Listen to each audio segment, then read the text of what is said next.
우리 함께 읽은 말씀을 들어보니 굉장히 암울하고 또 무섭죠. 요즘 날씨 같은 그런 기분도 좀 드는 것 같습니다. 그래도 또 이 말씀을 가지고 하나님께서 우리에게 어떠한 희망과 또 어떠한 기쁨의 메시지를 주시는지 듣는 이 밤이 되기를 원합니다. 오늘 금요기도에 나오신 성도님들을 주의 이름으로 환영하고 또 축복합니다. 우리 길어진 비로 좀 습하고 불편함도 있지만 여러분 사모하는 마음으로 나오신 줄로 믿습니다. 그런 마음으로 나뿐만이 아니라 내 옆자리에 있는 우리 지체도 동일한 마음으로 나왔으니 우리 좀 축복했으면 좋겠습니다. 잘 오셨습니다. 네. 한마디만 더 축복하겠습니다. 함께 은혜 받으십시다. 네. 오늘 이 밤에 저와 여러분 모두가 함께 은혜 받는 밤이 되기를 축복합니다. 여러분 성경 읽기 잘 읽고 계시죠? 저희 진원분들에게 여러 이야기를 듣습니다. 뜨거웠던 여름, 또 비가 많이 내리는 이 여름에 말씀 읽기도 여전히 뜨겁고 말씀 읽기도 비가 많이 내린다라는 겁니다. 가만히 생각해보겠습니다. 비가 많이 내린다 뭐지? 생각해보니까 지난 7월 한 달 동안 읽고 있는 우리 말씀의 분량이 어마어마하다는 거죠. 저는 장년진을 섬기고 있는데 우리 장년진 어르신들은 이렇게 체크를 일일이 다 하십니다. 이렇게 딱 보면 비가 많이 내리고 있어요. 하루에 많은 장을 읽어야 되다 보니 벌써 저희가 7월에 반도 안 지났는데 이사야와 예레미야를 벌써 다 읽으셨죠. 이제 내일이면 에가서로 또 잠깐 숨을 돌리고 다음 주면 이제 에스겔을 시작하셔야 됩니다. 분량도 좀 많아지고 심지어 내용도 좀 무겁지만 그래도 여러분들 잘 따라가시는 줄로 믿습니다. 혹 놓치셨더라도 걱정하지 마십시오. 하반기에 또 기회가 있을 줄로 믿습니다. 그때 또 잘 메꾸시면 되니까 너무 어려워하지 마시고 꾸준하게 말씀 읽기를 축복합니다. 오늘 함께 읽은 본문인 이 스바냐서는 아마 8월 초가 될 것 같습니다. 아마도 영덕울진 선교나 일본 선교 주간에 읽을 말씀이지 않을까 생각이 들어요. 이 스바냐서는 여러분들에게 좀 어쩌면 이렇게 뭐랄까요, 낯익은 좀 이렇게 좀 쉽게 오는 그런 말씀 성경은 아닐 것 같습니다. 스바냐서는 뭐랄까 그냥 이럴 것 같아요. 그냥 하고 지나가는 좀 그런 성경인 것 같습니다. 네. 오늘 제 설교의 유일한 웃음 포인트였는데 여러분들이 웃어주셔서 감사합니다. 이제 더 이상 웃을 일은 없지만 감사합니다. 긴장했거든요. 이거 안 웃으면 어떡하지? 자, 여하튼 이렇게 쉽게 지나쳐가는 이 선지서지만 이 스바냐서가 보여주는 이 말씀의 중심 주제들을 생각해 보면 그 말씀의 무게가 만만치가 않습니다. 굉장히 무겁다라는 거죠. 오늘 저와 여러분이 읽은 1장 14절부터 18절의 말씀만 보아도 그렇죠. 굉장히 좀 무겁습니다. 그리고 무섭기까지 하죠. 선지서 대부분이 좀 그러하지만 하나님의 백성들을 향한 하나님의 심판을 예언하는 것이 선지서들의 일반적인 특징입니다. 그래서 선지자들의 이 외침 속에서 그 말씀을 우리가 좀 깊이 침잠해 보면 굉장히 두렵고 떨리는 마음으로 받지 않을 수가 없습니다. 그리고 여기에는 이 선지자의 외침에는 하나님의 성품도 굉장히 직설적으로 반영되어 있다는 것을 우리는 알 수 있습니다. 왜냐하면 하나님께서 선지자들에게 계속해서 말씀하시는 거예요. 그리고 그 말씀을 들은 선지자들은 무엇해야 됩니까? 그것을 전해줘야 되는 거죠. 이게 바로 선지서가 가지고 있는 말씀의 구조이기 때문이다라는 거죠. 그래서 하나님께서 그렇게 직접적으로 이 선지자들에게 말씀하시면서 그분 자신을 그 말씀 속에 드러내기도 하신다라는 겁니다. 오늘 이 짧은 시간에 우리가 스바냐서를 다 알 수는 없겠지만 적어도 이 말씀에서 또 무엇을 강조하고 있고 또 말씀 속에서 우리에게 어떠한 해가를 주실 것인지 우리 기대하면서 이 시간 좀 그 맛만이라도 볼 수 있는 시간이 되기를 바랍니다. 이 스바냐서와 같은 선지서들을 보면 일관된 맥락이 있습니다. 이제 그 맥락을 이제 스바냐서, 이 선지서의 어떤 구조 속에서 찾아볼 수 있는데요. 우리가 읽은 이 스바냐서의 구조도 이제 그것의 어떤 일반적인 맥락을 같이 하고 있습니다. 무엇이냐면 이런 거죠. 제가 가진 성경에는 이렇게 제목이 나와 있는데요. 1장에 어떤 제목이 있냐면 여호와의 날이라는 소제목이 붙어 있습니다. 그리고 1장에서는 항상 선지자의 어떤 인물을 소개하죠. 그 인물을 소개하고 간략하게 그 배경까지 소개하고 그리고 나서 이제 뭐 여호와의 심판이라던가 여호와께서 어떻게 진멸하시고 멸절하시고 어떻게 하실 것이다 라는 것을 설명을 해줍니다.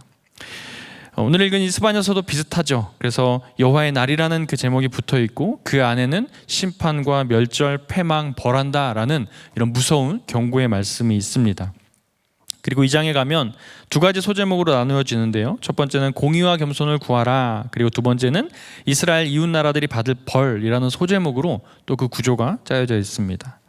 그리고 3장에서는 예루살렘이 받을 형벌과 보호라는 뭔가 좀 희망을 줄 것 같은 그런 단어도 함께 있는 것을 볼 수 있습니다. 그렇게 마무리가 되는 거죠. 그래서 이 1장과 2장, 3장 전체를 좀 요약해 보면 이런 것 같습니다. 하나님이 우리에게 이렇게 말씀하시는 것 같아요. 이스라엘 백성들에게 말하는 거죠. 너희들 사는 것을 보니 인생이 정말 엉망이고 가관이구나.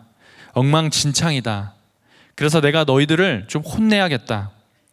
그리고 나서 혼낸 다음에는 내가 너희들을 회복할 것이다 라고 말하는 것 같다라는 거죠. 이것이 선지서를 통해 드러나는 좀 일관적인 어떤 그런 맥락의 내용인 것 같습니다.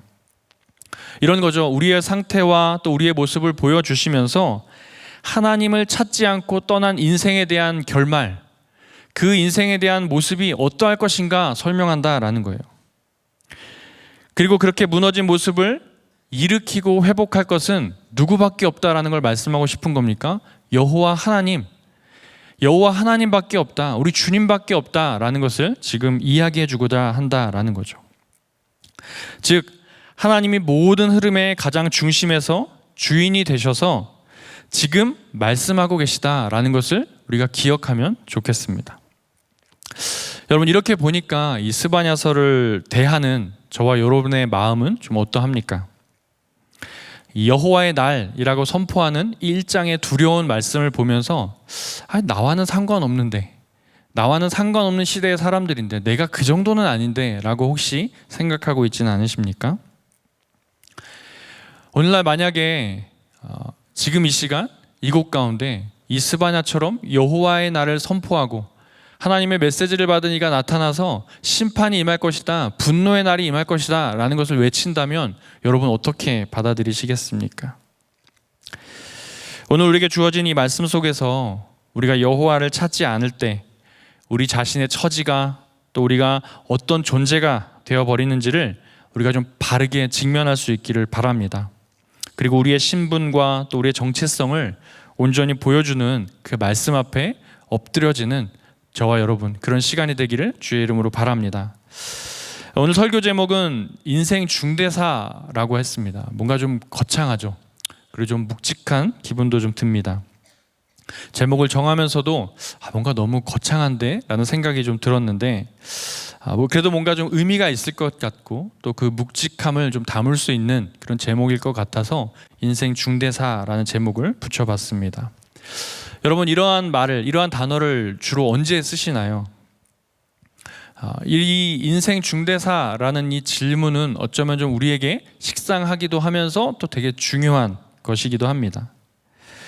식상하다라고 표현한 이유는 식상할 만큼 우리 삶에서는 이런 중요한 결정을 내리는 일들이 종종 일어난다라는 거죠.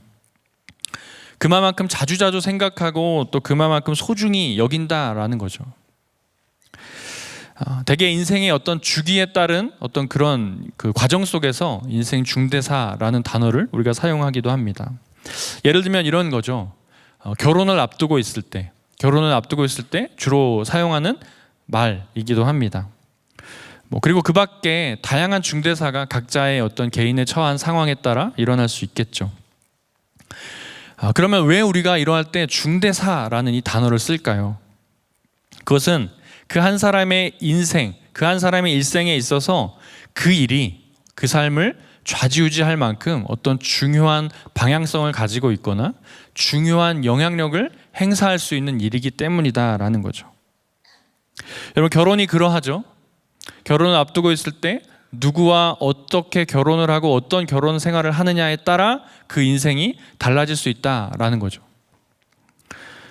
취업을 할 때도 마찬가지겠죠. 내가 어떤 직장을 선택하고 또 내가 어떤 직업을 선택하느냐에 따라 우리의 인생이 굉장히 방향이 달라질 수 있다라는 거죠. 그러한 때에 주로 우리는 이런 중요한 결정을 하는 것 때문에 중대사라는 말을 또 그 단어를 사용하기도 합니다. 근데 한번 이걸 좀 뒤집어 생각해 봤습니다. 지금 우리가 생각하는 이런 중대사는 하나님 앞에서도 중대사일까? 라는 거예요. 여러분 어떻게 생각하십니까? 여러분 잘 모르겠습니까? 하나님 앞에서 내가 지금 중대하다라고 여기는 이 일이 하나님에게도 과연 중대한 일일까? 라는 고민이죠. 그럴 수도 있고 아닐 수도 있습니다. 그런데 중요한 건 그 어떠한 일이 우리가 하나님 앞에서 거룩한 제자로, 하나님 앞에서 거룩한 성도로, 그러니까 다시 말하면 하나님 앞에 영광 올려드리기 위한 어떠한 일을 하기 위한 일이라면 하나님 앞에서도 분명 그것은 중대사, 중요한 일이 될 수 있다라는 거죠. 여러분 이해가 되십니까? 예를 들어 보면 이런 거죠. 흔히 우리가 사회생활을 하면서 이제 술을 먹어야 된다라고 하는 어떤 그런 반드시 먹어야 되는 어떤 그런 자리가 있다라고 합시다. 그런 분위기와 현장 가운데 내가 이제 선택을 하는 거예요. 이러한 일을 결정하는 거예요. 나는 결단하는 겁니다. 나는 술을 마시지 않기로 결단하겠어.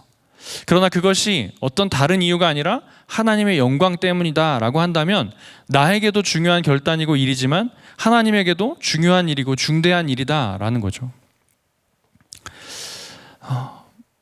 별로 공감을 못 하시는 것 같아서 조금 더 들어가 보면 저 같은 목회자들이 이제 목회를 하기로, 신학을 하기로, 이런 목회자의 길로 들어가기로 결단할 때에 굉장히 중대한 일이었습니다.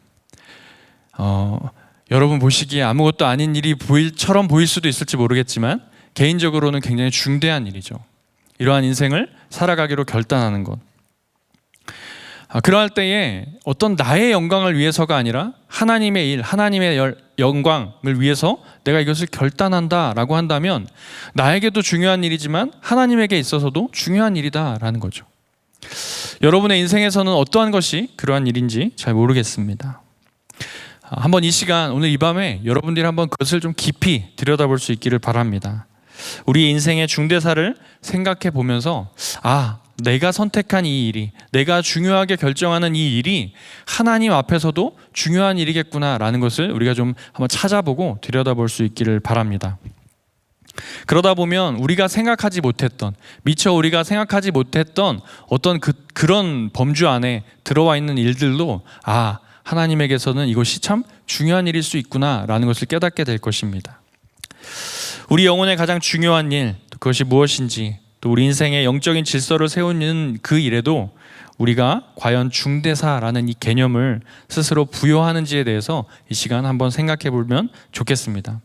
그리고 결국 우리가 생각하는 그 중대사 하는 그 일들을 치러내는 모든 과정에서 가장 중요한 질문을 우리의 일상 속에서 매일매일 던지시는 그 예수님을 만나는 것이 가장 중요하다라는 그것도 꼭 기억하시기를 바랍니다.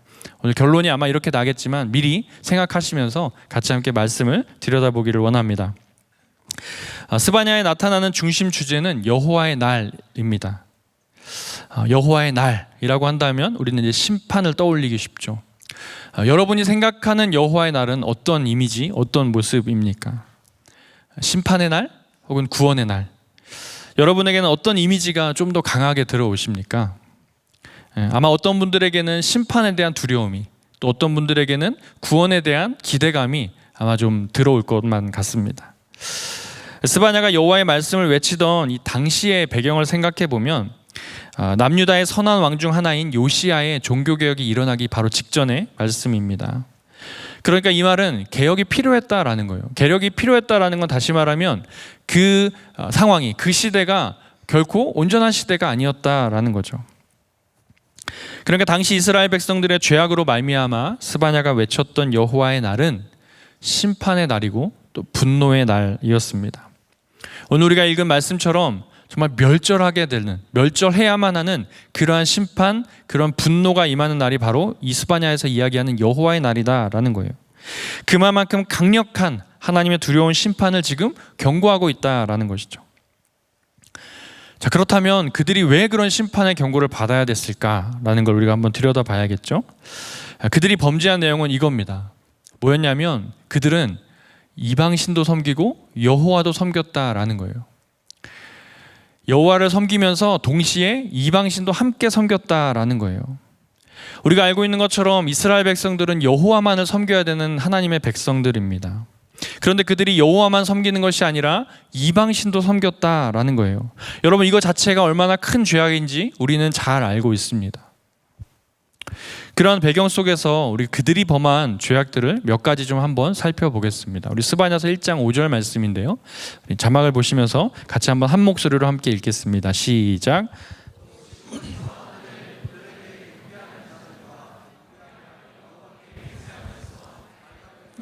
맹세하는 자들과. 여기서 말하는 지붕에서 하늘의 무별에게 경배하는 자들에게 대해서는 우리가 어떻게 좀 살펴볼 수 있냐면, 요시야 왕이 개혁을 했을 때의 모습을 좀 들여다봐야 합니다. 우리 열왕기하 23장 12절 말씀인데요, 열왕기하 12절 말씀, 제가 한번 읽겠습니다. 유다 여러 왕이 아하스의 다락 지붕에 세운 제단들과 므낫세가 여호와의 성전 두 마당에 세운 제단들을 왕이 다 헐고 거기서 빻아 내려서 그것들의 가루를 기드론 시내에 쏟아버리고. 아멘. 요시야 왕이 개혁을 단행한 내용입니다. 그런데 여기 보니까 뭐라고 말하냐면 아하스의 다락 지붕에 세운 제단들이라고 이야기를 합니다. 그러니까 이 아하스 왕이 자신의 다락방, 그 다락방에 제단들을 세운 거예요. 근데 이 제단들이 어떠한 제단들이냐면 이방의 제단들이다라는 거죠.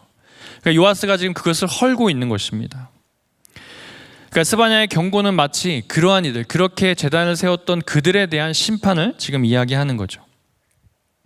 그리고 뒤에 뭐라고 말합니까? 여기 하늘의 뭇별에게 경배한다라는 이것이 이방신을 섬기는 의미도 가지고 있지만, 이것을 원어로 보면 군대장관, 이 별이라는 단어, 군대장관이라는 뜻이 있어요. 그러니까 이 아하스 왕이 이스라엘 여호와가 아닌 이방신들을 섬겼을 뿐만 아니라 또 뭘 했냐면, 그의 어떤 행적들을 들여다보면 그가 여호와를 의지하는 것이 아니라 다른 세력들, 그러니까 눈에 보이는 어떤 그런 힘, 능력, 이런 것들을 의지한 왕이었거든요. 외세의 어떤 능력, 권력들을 이용한, 또 그런 것들을 의지한 왕이었다라는 거예요. 그런 것처럼 그들을 섬겼던 그 모습을 지금 경고하고 있는 것입니다. 그것을 죄악이다라고 말하고 있는 거죠.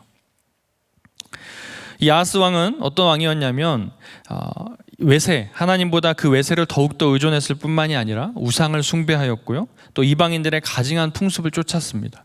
그래서 기록에 보면 그가 그 아들을 조차도 이방신에게 제물로 바쳤다라는 기록이 있을 만큼 그는 이방의 어떤 다른 것들을, 여호와가 아닌 다른 것들을 섬겼다라는 거죠. 뒤에 나오는 이 말감을 가리켜 맹세한 자들에서 이 말감이라는 건 암몬 족속과 모압 족속의 국가신인데요, 여기에 보면 어떤 그 모습이 있냐면 인신제사를 드리는 겁니다. 이 신을 숭배하는 행위 중에 어린아이를 희생제물로 드리는 거예요. 그러니까 이 아하스가 범한 그 죄악이 어디서 비롯됐는지 우리가 알 수 있는 거죠. 계속해서 6절 말씀에 뭐라고 말씀하고 있냐면, 여호와를 배반하고 따르지 아니한 자들과 여호와를 찾지도 아니하며 구하지도 아니한 자들을 멸절하리라 라고 말씀하고 있습니다. 그러니까 이스라엘을 향한 하나님의 심판의 대상이 누구를 가리키고 있습니까? 여호와를 배반한 자들뿐만이 아니라 여호와를 찾지도 아니하고 구하지도 아니한 자다라고 말합니다. 여호와를 배반한 것은 말할 것도 없고 여호와를 찾지도 구하지도 아니한 자들까지 멸절하시겠다라고 말하고 있습니다. 여러분, 우리는 지금 이 여름에 이러한 자들을 찾아서 다니고 있습니다. 무엇이죠? 우리 선교하고 있죠. 저와 여러분들이 또 삼일교회가 국내외 여러 곳으로 다니면서 여호와를 찾지도 구하지도 아니한 자들을 찾아서 그들에게 복음을 전하고 있습니다. 여러분, 그러한 이들에게 복음을 전할 때 우리의 심정이 어떠해야 될까요?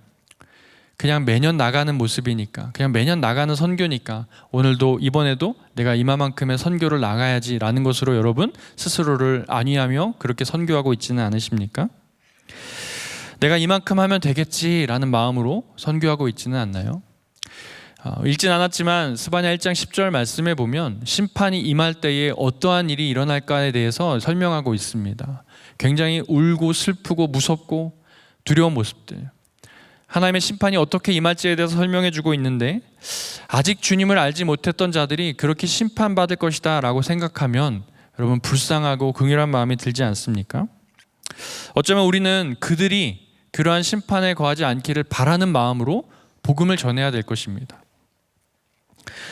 그리고 여러분, 선교에서는 특별히 우리가 쉽게 알 수 있죠. 하나님께서 이렇게 일하시는구나. 정말 하나님의 일하심을 목도할 수 있는 아주 영광된 순간이구나라는 것을 우리는 알 수 있습니다. 그리고 그 복음의 잔치에 저와 여러분은 초대받은 자로 그 자리에 있는 거죠. 하나님의 그 일하심을 묵도할 수 있는 것, 여러분 그것이 얼마나 큰 영광입니까? 그렇다고 한다면 그 선교의 자리에서 복음을 전하는 것, 그들에게 복음을 이야기하는 것 그냥 어떤 일처럼 여기고 할 수 있겠습니까? 그렇지 않죠. 아마도 정말 이 하나님의 심판이 곧 임할 것이다라는 그 두려움 앞에 간절한 마음을 가지고 복음을 전해야 될 줄로 믿습니다.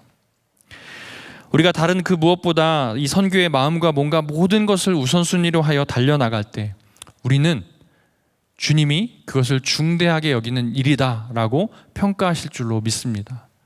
왜냐하면 우리도 그러하지만 여러분 선교 가는 게 쉽지 않죠. 결단하고 결정하여 이 선교를 등록하는 것이 결코 쉽지가 않습니다.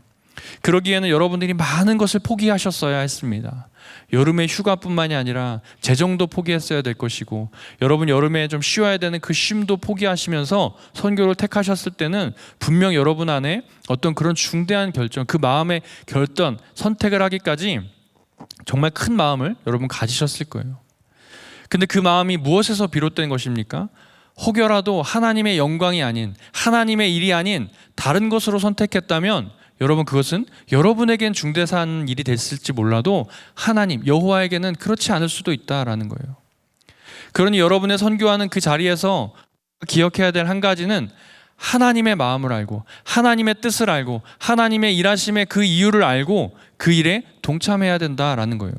그러한 마음을 가지고 결단했을 때 비로소 그것이 하나님과 내가 합하여지는 아주 중대한 결정이 되는 그런 일이다라는 것입니다.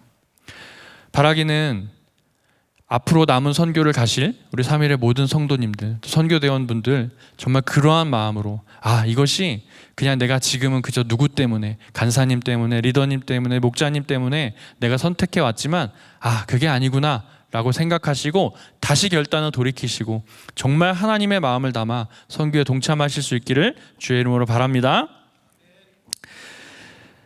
네, 계속해서 어떤 자들을 멸하시는지 그 말씀을 들여다보면 이렇습니다. 8절 말씀인데요, 8절 말씀에 보니까 이렇게 말합니다. 여호와의 희생의 날에 내가 방백들과 왕자들과 이방인의 옷을 입은 자들을 벌할 것이며 라고 이야기를 합니다. 여러분 여기서 이방인의 옷을 입었다라는 것은 무엇을 이야기하냐면 이런 겁니다. 하나님을 믿는 하나님의 백성들이 이방신의 옷을 입었다라는 거예요. 그러니까 이걸 뭘 의미하냐면 그래 뭐 그럴 수 있죠. 우리가 보기에 조금 거룩하지 못한 옷을 입을 수 있죠. 그러나 거기에는 어떠한 의미가 있냐면 그들의 행함, 그들의 가치관을 따랐다라는 거예요. 여호와가 주시는, 하나님이 주시는 그 율법, 말씀에 대한 가치관을 버리고 그 이방신들이 가진 가치를 따랐다라는 걸 이야기합니다. 그러니까 그만큼 이방인의 옷을 입었다라는 건 적극적으로 그들을 따랐다라는 거예요. 앞서 말씀드렸던 것처럼 이스라엘 백성들의 범죄가 무엇이었습니까? 이방신도 섬기고 여호와도 섬겼다라는 거예요.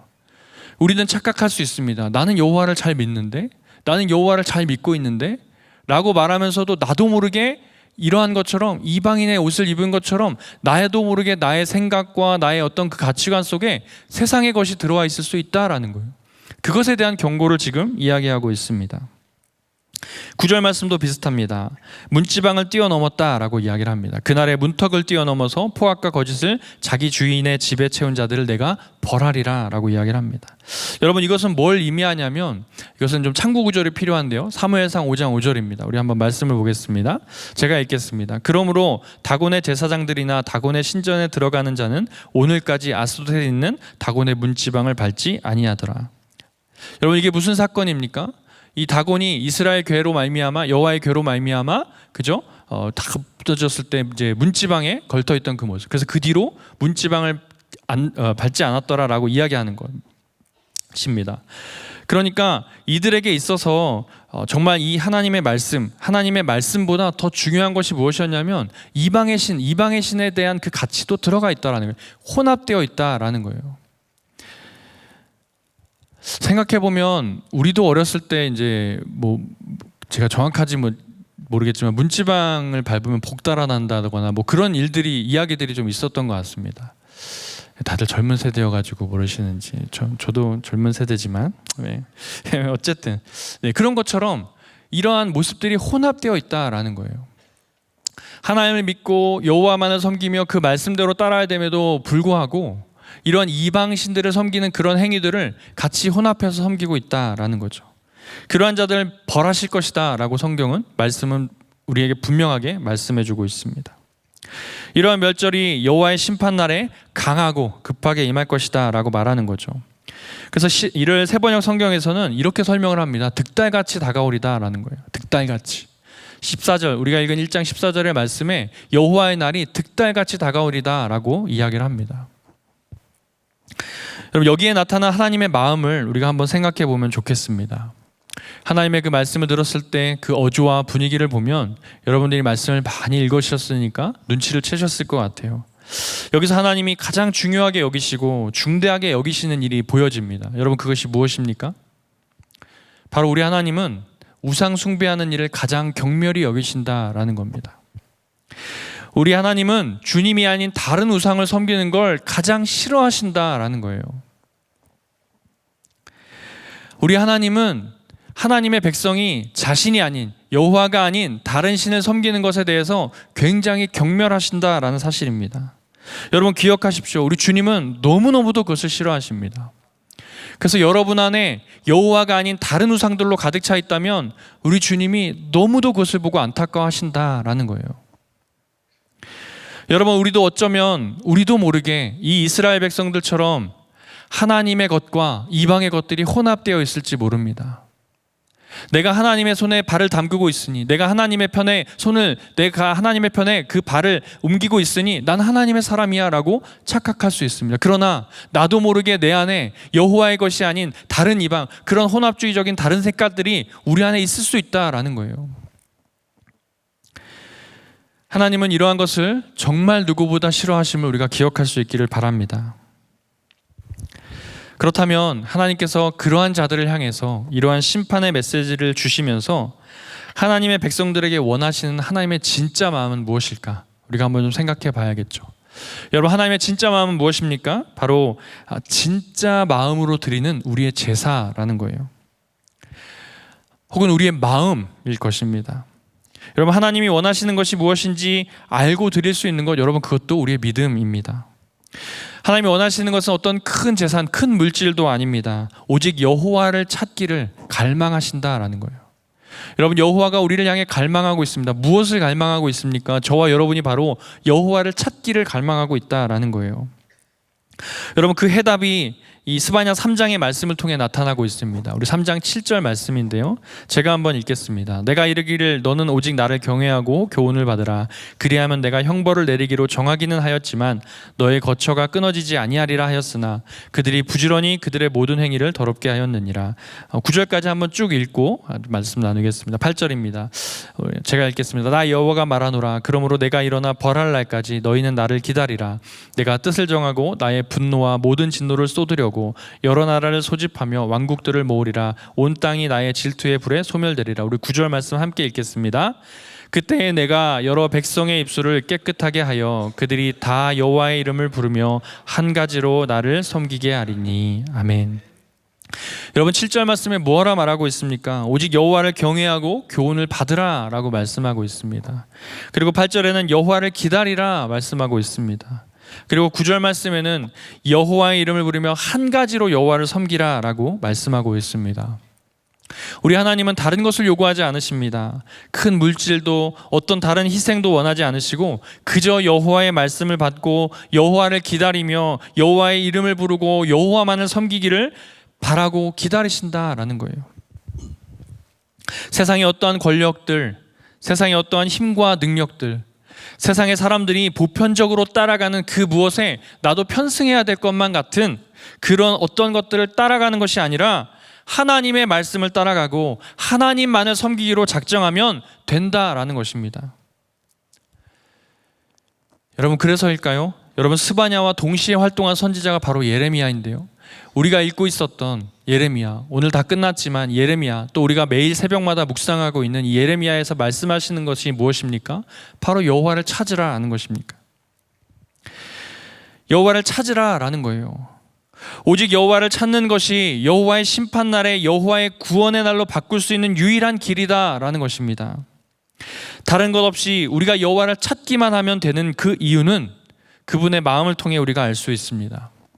비록 심판을 해야 하는 공의의 하나님이시지만 그 마음속에 기본적으로 무엇은 어떤 마음을 가지고 있냐면 당신이 사랑하는 백성들을 향한 마음이 바로 이와 같다라는 것을 보여줍니다.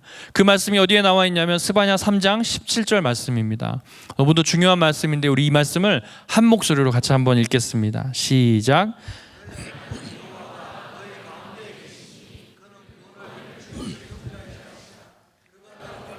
기쁨을 이기지 못하시며 너를 잠잠히 사랑하시며 너로 말미암아 즐거이 부르며 기뻐하시리라 하리라. 아멘. 여러분, 우리가 읽었던 1장의 내용과는 굉장히 대조적이죠. 도무지 하나님의 진짜 마음이 무엇인지 모를 만큼 헷갈릴 수 있는 그런 말씀, 그런 본문입니다. 심판을 선포하시고는 구원의 길을 열어주시는 하나님의 그 긍휼하심의 마음도 우리가 엿볼 수 있죠. 그런데 여기 말씀에 놀라운 사실 한 가지가 있습니다. 그것이 무엇이냐면 여호와가 심판받아야 될 백성들 가운데 계시다라는 거예요. 너희 가운데 계시니 라고 말씀하고 있습니다. 심판을 받을 때에도 우리들 가운데 계셨다라는 말씀입니다. 즉 하나님은 어쩌면 이미 그 백성들과 함께 심판받으실, 아니 함께가 아니라 대신해서 심판을 받아주실 것을 작정하셨다라고 말할 수 있겠습니다. 그래서 어느 주석가는 이 스바냐서 3장 17절의 말씀을 구약의 요한복음 3장 16절이다라고 해석한 모습을 보았습니다. 즉 우리 가운데 이미 함께 하시며 우리가 알고 있는 바와 같이 우리를 대신해서 그 심판을 받으신 그 죄값을 치르신 분이라는 것을 우리가 이미 잘 알고 있습니다. 여러분, 여호와께서 그렇게 하실 수 있는 이유는 우리를 기뻐하시기 때문입니다.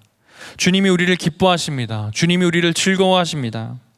이러한 주의 말씀을 생각해 보면 왜 그분이 왜 그 아들 예수 그리스도를 우리에게 주셨는지 그 마음이 이해가 갑니다.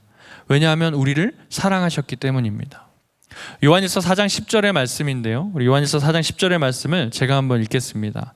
사랑은 여기 있으니 우리가 하나님을 사랑한 것이 아니요 하나님이 우리를 사랑하사 우리 죄를 속하기 위하여 화목제물로 그 아들을 보내셨습니다. 아멘. 여러분, 하나님이 얼마나 우리를 사랑하셨으면 그 아들을 내어주기까지 우리를 사랑하셨는가 하는 것입니다. 스바냐 3장 17절 말씀에 잠잠히 사랑하였다라고 말합니다. 이 말씀이 여호와께서 우리를 향한 그 기쁨의 마음을 주체하지 못하여서 우리의 모습이 어떠하든지 간에 잠잠히 우리를 사랑하였다라는 것이죠. 저와 여러분의 모습이 어떠하든지 간에 하나님이 우리를 사랑하셨다라는 겁니다. 저와 여러분은 그런 의미에서 이 스바냐가 외쳤던 그 시대를 살았던 이들보다 더 복되신 줄로 믿습니다.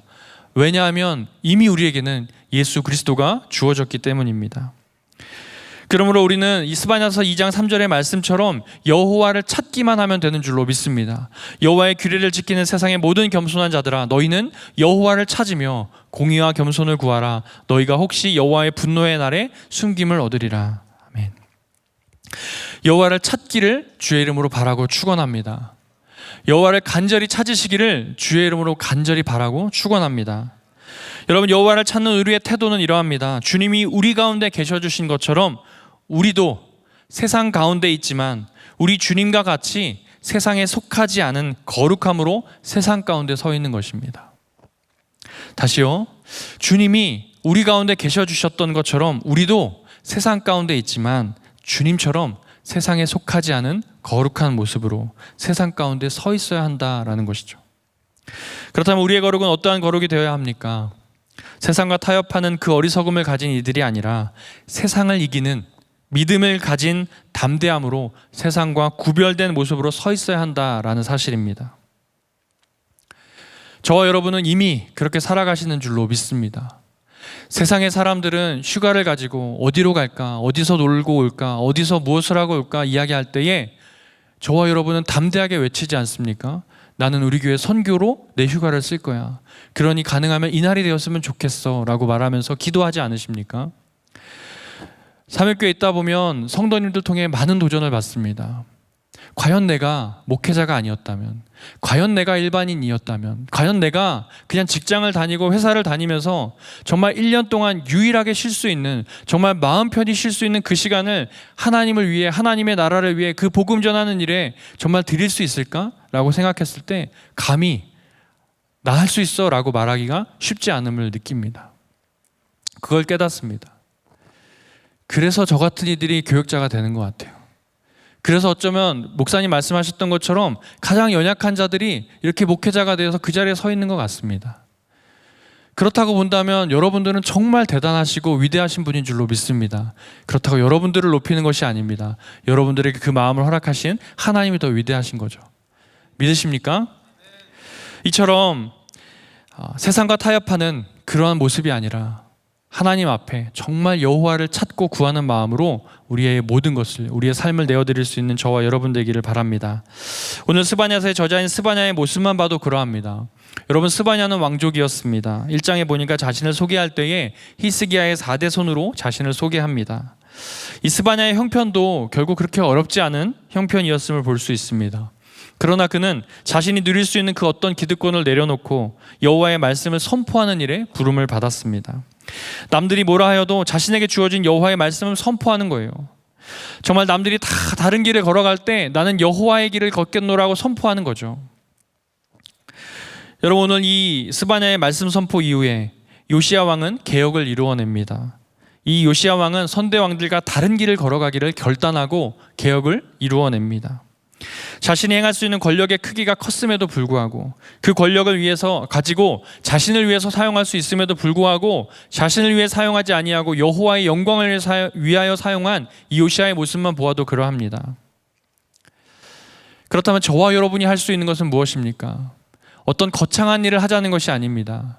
요시야처럼 뭔가 높은 자리에 가서 높아져서 그 자리에서 무엇을 하라라는 것을 이야기하는 것이 아닙니다.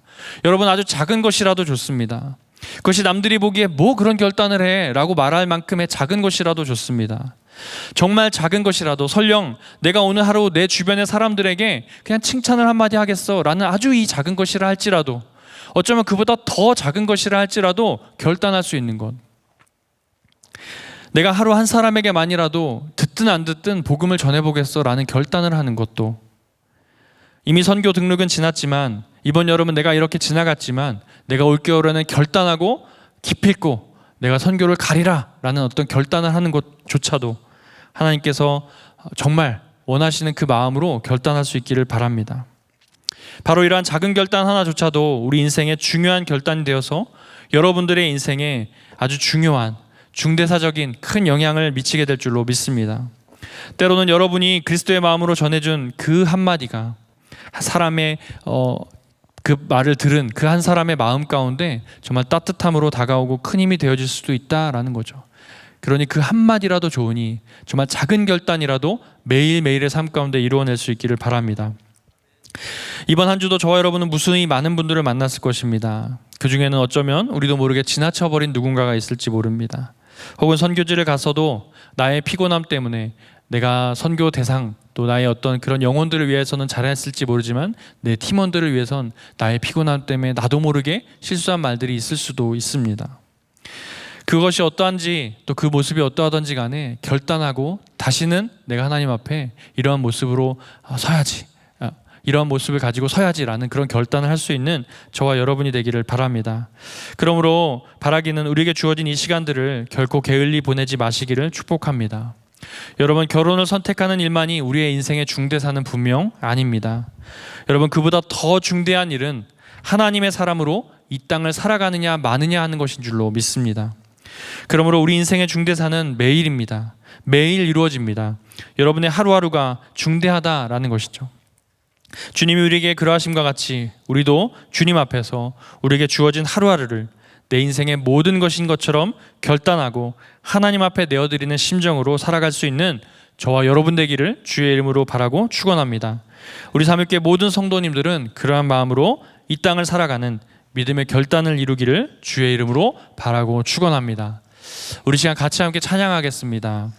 우리 찬양의 가사가 오늘 우리가 함께 나누었던 이 스바냐서 말씀을 주제로 한 찬양인데요, 너의 하나님 여호와가 라는 찬양입니다. 스바냐 3장 17절 말씀인데요, 우리 찬양을 함께 찬양하시면서 진짜 여호와의 마음이, 하나님의 마음이 나에게 이와 같구나 라는 믿음의 고백으로 같이 함께 찬양하기를 원합니다.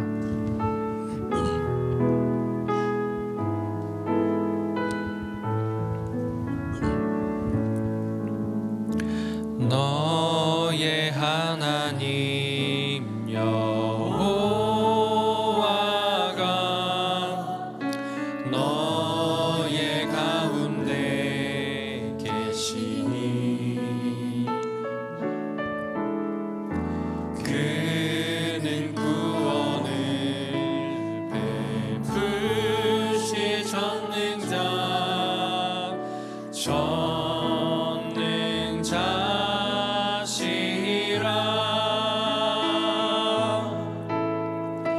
그가 너로 인하여 기쁨을 이기지 못하시며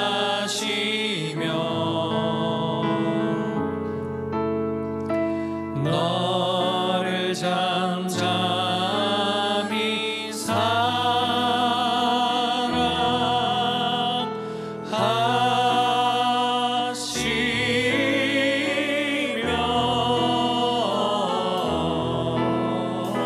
즐거이 부르며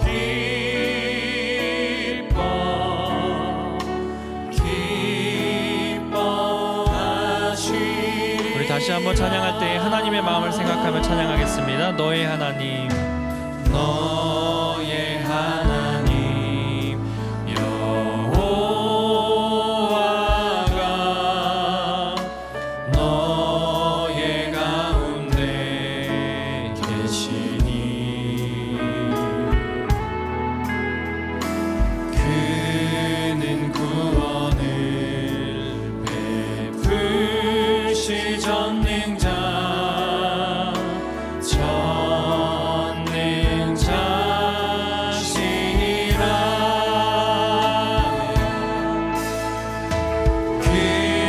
그가 너로 인하여 기쁨을 이기지 못하시며 너를 잠잠히 즐거이 부르며